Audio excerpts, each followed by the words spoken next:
Hello everyone. Welcome to the discussion on the Republic Book 1. A brief discussion of Republic Book 1 is necessary for the proper understanding of concepts discussed in Book 2 and Book 3. So let us see what the concepts discussed in Book 1 are. Why do men behave justly? Is it because they fear societal punishment? Are they trembling before notions of divine retribution? Do the stronger elements of society scare the weak into submission in the name of law? Or do men behave justly because it is good for them to do so? Is justice, regardless of its rewards and punishments, a good thing in and of itself? How do we define justice? Plato sets out to answer these questions in the Republic. He wants to define justice and to define it in such a way as to show that justice is worthwhile in and of itself.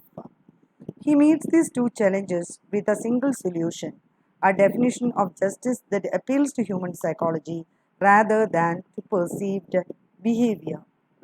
Book 1 sets up these challenges. The interlocutors engage in a Socratic dialogue similar to the one found in Plato's earlier works. While among a group of both friends and enemies, Socrates poses the question, what is justice? He proceeds to refute every suggestion offered, showing how each harbors hidden contradictions. Yet, he offers no definition of his own, and the discussion ends in aporia, a deadlock where no further progress is possible. And the interlocutors feel less sure of their beliefs than they had at the start of their conversation. In Plato's early dialogues, aporia usually spells the end. The Republic moves beyond this deadlock. 9 more books follow. When Book 1 opens, Socrates is returning home from a religious festival with his young one of Plato's brothers. On the road, three travelers are waylaid by Erymanthus, another brother of Plato, and a young nobleman Polymarchus, who convinces them to take a detour to his house. There, they join Polymarchus's aging father Cephalus and others.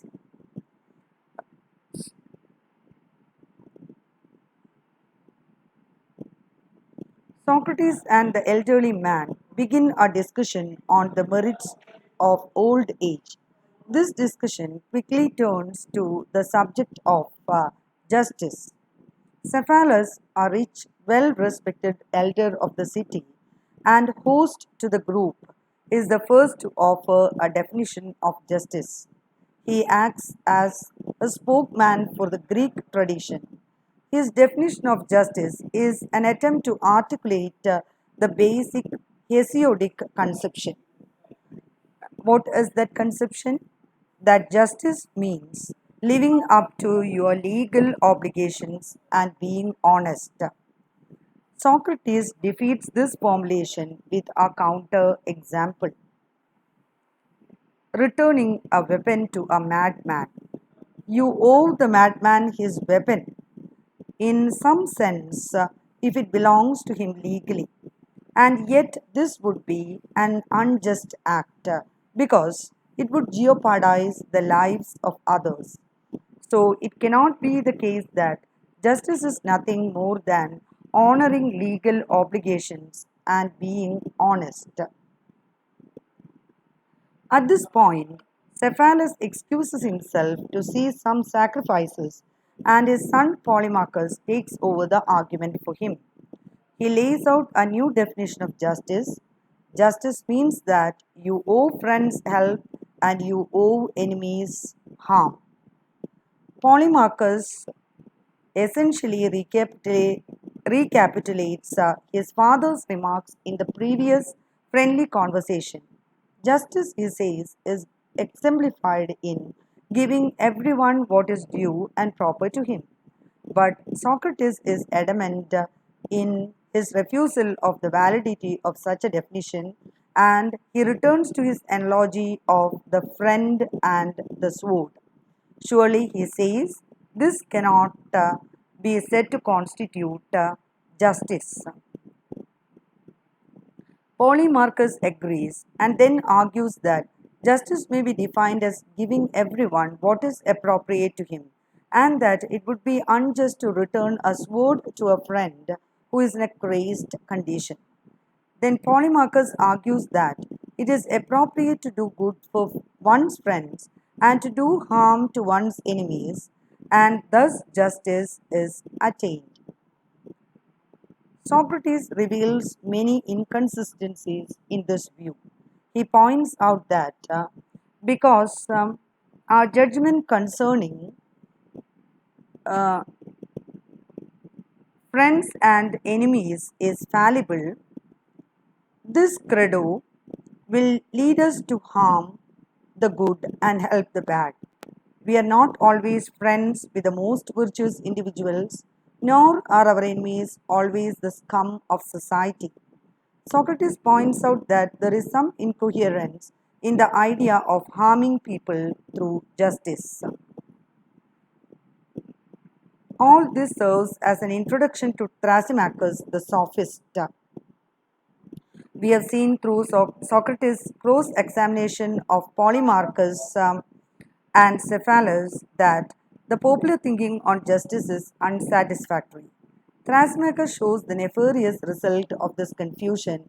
The sophists campaign to do away with justice and all moral standards entirely. He breaks angrily into the discussion, declares that he has a better definition of justice to offer. Justice, he says, is nothing more than advantage of the stronger. Though Thrasymachus claims that this is his definition, it is not really meant as a definition of justice as much as it is a legitimization of justice. He is saying that it does not pay to be just. Just behavior works to the advantage of other people, not to the person who behaves justly. He assumes here that justice is the unnatural restraint on a natural desire to have more. Justice is a convention imposed on us and it does not benefit us to adhere to it. The rational thing to do is to ignore justice entirely. The burden of the discussion has now shifted. At first, the only challenge was to define justice. Now, justice must be defined and proven to be worthwhile. Socrates has three arguments to employ against Thrasymachus' claim. First, he makes Thrasymachus admit that the view he is advancing promotes injustice as a virtue. In this view, life is seen as a continual competition to get more, more money, more power, etc. And whoever is more successful in the competition has the greatest virtue. Socrates then launches into a long and complex chain of reasoning, which leads him to conclude that injustice cannot be a virtue because it is contrary to wisdom, which is a virtue. Injustice is contrary to wisdom because the wise man, the man who is skilled in some art, never seeks to beat out those who possess the same art. The mathematician, for instance, is not in competition with other mathematicians. Socrates then moves on to a new argument. Understanding justice now as the adherence to certain rules which enables a group to act in common, he points out that in order to reach any of the goals Thrasymachus earlier praised as desirable one needs to be at least moderately just in the sense of adhering to this set of rules. Finally, he argues that since it was agreed that justice is a virtue of the soul, and virtue of the soul means health of the soul, justice is desirable because it means health of the soul. Thus ends Book 1. Socrates and his interlocutors are no closer to a consensus on the definition of justice, and Socrates has only advanced weak arguments in favor of justice's worth. But the terms of a challenge are set. Popular traditional thinking